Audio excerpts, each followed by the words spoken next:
ल त गाइस, हिजो एउटा भाइले सोध्दै थियो कि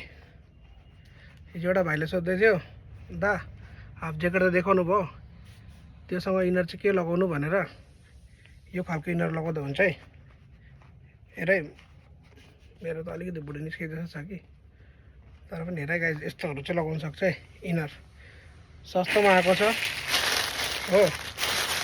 यो एउटा कलर हुन्छ, सबभन्दा सस्तो छ। दाम भन्दैछु, यसको दाम कति हो भनेर हो। सबभन्दा सस्तोमा आएको छ इनर, दामी दामी छ हो। यो कलरमा पनि हुन्छ, यहाँ नै कलर यस्तो यस्तो छ हो। यो पनि दामी छ कलर साइडबाट।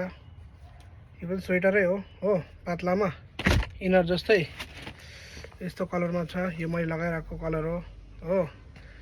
यो कलर पनि छ, माथिको कलर मात्रै चेन्ज हुन्छ हो। दामी छ। यो चाहिँ इनर हो, यो लगाउने हो। अन्त अहिले जस्तो खालको हल्का जाडो चल्दैछ, त्यसमा यो लगाएर चाहिँ हाफ ज्याकेट लगाउँदा हुन्छ है।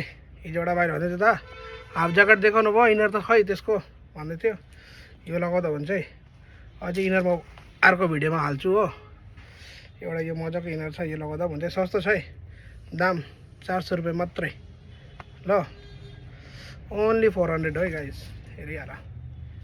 अब बडी हुनेहरूको त अलिक बडीहरू पनि देख्छ, आफ्नो त छैन। धन्यवाद।